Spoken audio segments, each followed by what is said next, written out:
VD. Satheesan സർക്കാരിന്റെ ആദ്യ ബജറ്റിൽ ഏത് മേഖലയ്ക്കായിരിക്കും കൂടുതൽ പരിഗണന ലഭിക്കുക എന്ന ചർച്ചകൾ സജീവമാണ്.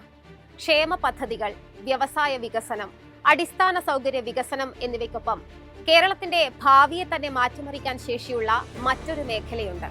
അത് കേരളത്തിന്റെ കടൽ സമ്പത്തും തീരദേശ വികസനവുമാണ്. കേരളത്തെ ഒരു തുറമുഖ നഗരമാക്കി മാറ്റും എന്നത് മുഖ്യമന്ത്രിയുടെ പ്രഖ്യാപനമാണ്.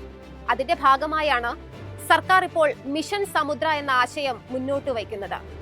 തുറമുഖ വകുപ്പ് കൂടി കൈകാര്യം ചെയ്യുന്ന മുഖ്യമന്ത്രി വി.ഡി. സതീശൻ അവതരിപ്പിക്കാൻ പോകുന്ന ബജറ്റിൽ വികസനത്തിന്റെ ചാലക ശക്തിയായി എന്തൊക്കെ പ്രതീക്ഷിക്കാം?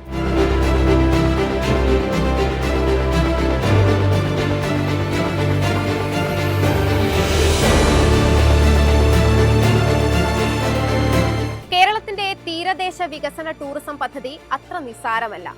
മികച്ച രീതിയിൽ നടപ്പാക്കാനായാൽ കേരളത്തിന്റെ മുഖച്ഛായ തന്നെ മാറ്റിമറിക്കാവുന്ന പദ്ധതികളിൽ ഒന്നാണിത്.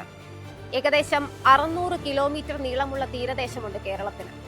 വിഴിഞ്ഞം അന്താരാഷ്ട്ര തുറമുഖം, കൊച്ചിൻ പോർട്ട്, ബേപ്പൂർ തുറമുഖം എന്നിവയ്ക്ക് പുറമെ നിരവധി ചെറുകിട തുറമുഖങ്ങളും സംസ്ഥാനത്തുണ്ട്.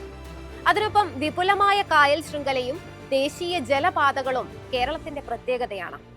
എന്നാൽ ഇത്രയും കാലം ഈ സാധ്യതകളെല്ലാം ഒരുമിച്ച് ചേർത്ത് ഒരു വലിയ സാമ്പത്തിക വികസന പദ്ധതിയായി മാറ്റാൻ കേരളത്തിന് സാധിച്ചിരുന്നില്ല.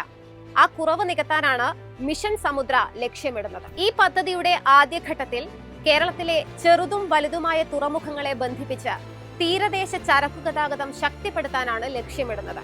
15 തുറമുഖങ്ങളെ ബന്ധപ്പെടുത്തിയാണ് ഇത് നടപ്പാക്കുക. അതിനാൽ തുറമുഖ വികസനത്തിനുള്ള പ്രഖ്യാപനങ്ങൾ ബജറ്റിൽ ഉണ്ടായേക്കുമെന്നാണ് പ്രതീക്ഷ. രണ്ടാം ഘട്ടമാണ് ക്രൂയിസ് ഷിപ്പിംഗ് വികസിപ്പിച്ച് ടൂറിസം മേഖലയെ കൂടുതൽ സജീവമാക്കൽ. കരയും കടലും ചേർന്നുള്ള പൈതൃക ടൂറിസമാണ് ഇതിന്റെ ലക്ഷ്യം. അതിനാൽ ക്രൂസ് ടെർമിനലുകൾ ആവശ്യമാണ്. ഇതിനായി ബജറ്റിൽ പ്രഖ്യാപനം ഉണ്ടാകുമോ എന്നതാണ് മറ്റൊരു ചോദ്യം. മൂന്നാം ഘട്ടത്തിൽ കടൽ ടൂറിസത്തെ കേരളത്തിന്റെ നദികളുമായും കായലുകളുമായും ബന്ധിപ്പിച്ച് വലിയൊരു ജലഗതാഗത ടൂറിസം ശൃംഖല സൃഷ്ടിക്കാനാണ് സർക്കാർ ലക്ഷ്യമിടുന്നത്. ഈ പദ്ധതിയുടെ ഏറ്റവും വലിയ നേട്ടം കേരളത്തിന്റെ ചരക്കു ഗതാഗത മേഖലയായിരിക്കും. നിലവിൽ സംസ്ഥാനത്തെ ഭൂരിഭാഗം ചരക്കുകളും റോഡ് മാർഗമാണ് സഞ്ചരിക്കുന്നത്. അതുകൊണ്ട് തന്നെ റോഡുകളിൽ വലിയ തിരക്കും അപകട സാധ്യതയും വർദ്ധിക്കുന്നുണ്ട്. എന്നാൽ ലോകത്തെ ഏറ്റവും ചെലവ് കുറഞ്ഞ ഗതാഗത മാർഗങ്ങളിൽ ഒന്നാണ് സമുദ്രപാത. തിരുവനന്തപുരത്തെയും കൊച്ചിയെയും ബേപ്പൂരിനെയും ബന്ധിപ്പിക്കുന്ന ശക്തമായ സമുദ്ര ചരക്കുപാത യാഥാർത്ഥ്യമായാൽ ചരക്കു നീക്കത്തിന്റെ വലിയൊരു ഭാഗം റോഡിൽ നിന്ന് കടലിലേക്ക് മാറാൻ കഴിയും. വിഴിഞ്ഞം അന്താരാഷ്ട്ര തുറമുഖം കേരളത്തിന്റെ തുറമുഖ വികസനത്തിന്റെ മുഖമാണ്. വിഴിഞ്ഞം വളർന്നു കഴിഞ്ഞു. എന്നാൽ അനുബന്ധ വികസനം എത്രത്തോളമാണ്? കഴിഞ്ഞ സർക്കാർ വിഭാവനം ചെയ്ത റിംഗ് റോഡ് എവിടെ വരെ എത്തി? തുറമുഖത്തെ ദേശീയപാതയുമായി ബന്ധിപ്പിക്കുന്ന റോഡിൽ റോവർ ലിഫ്റ്റ് മാതൃക വേണമെന്നത് പ്രഖ്യാപനത്തിൽ മാത്രം ഒതുങ്ങിയിരിക്കുകയാണ്. റെയിൽ കണക്ടിവിറ്റിയും എങ്ങും എത്തിയില്ല. വിഴിഞ്ഞം അനുബന്ധ വികസനത്തിന് ഇത്തവണത്തെ ബജറ്റിൽ എന്തെങ്കിലും പ്രതീക്ഷിക്കാമോ എന്നതും ചോദ്യമാണ്. സർക്കാർ മുന്നോട്ട് വയ്ക്കുന്ന മറ്റൊരു പ്രധാന ആശയമാണ് ബ്ലൂ ഇക്കോണമി. കടലിനെയും സമുദ്ര വിഭവങ്ങളെയും സുസ്ഥിരമായി ഉപയോഗിച്ച് സാമ്പത്തിക വളർച്ച കൈവരിക്കുക എന്നതാണ് ഇതിന്റെ ലക്ഷ്യം. മത്സ്യബന്ധനം, അക്വാകൾച്ചർ, മറൈൻ ബയോടെക്നോളജി, കപ്പൽ നിർമ്മാണം, ലോജിസ്റ്റിക്സ്, ഗ്രീൻ പോർട്ടുകൾ തുടങ്ങിയ മേഖലകളിൽ വലിയ വളർച്ചയ്ക്കുള്ള സാധ്യത ഇതിലൂടെ തുറക്കപ്പെടും. ടൂറിസം മേഖലയിലും ഇതിന്റെ സ്വാധീനം വലുതായിരിക്കും. ക്രൂയിസ് ടൂറിസം, തീരദേശ ടൂറിസം, ജലപാത ടൂറിസം എന്നിവ ശക്തിപ്പെടും.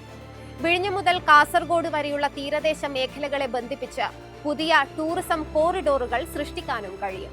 ഇതിലൂടെ ഗ്രാമീണ മേഖലകളിൽ പോലും പുതിയ തൊഴിലവസരങ്ങളും സംരംഭങ്ങളും ഉയർന്നു വരാൻ സാധ്യതയുണ്ട്. തീർച്ചയായും വെല്ലുവിളികളുമുണ്ട്. തീരശോഷണം, കടൽ മലിനീകരണം, കാലാവസ്ഥാ വ്യതിയാനം തുടങ്ങിയ വിഷയങ്ങൾ ഗൗരവമായി പരിഗണിക്കേണ്ടതുണ്ട്.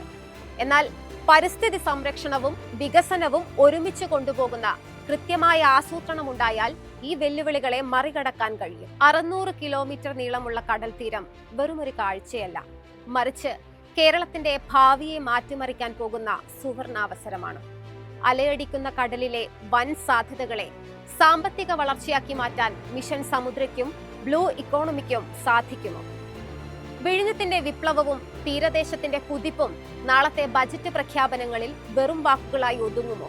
അതോ കേരളത്തെ ആഗോള മാരിടൈം ഹബ്ബാക്കി മാറ്റുന്ന നീക്കങ്ങൾക്ക് തുടക്കമിടുമോ? ഈ നീല വിപ്ലവത്തിന് നാളത്തെ ബജറ്റ് എത്രത്തോളം കരുത്തു പകരുമെന്നത് കണ്ടുതന്നെ അറിയണം. എളുപ്പത്തിൽ സമ്പാദ്യം വളർത്താം. ഇന്ന് തന്നെ മൈഫിൻ TV ആപ്പ് ഡൗൺലോഡ് ചെയ്യൂ.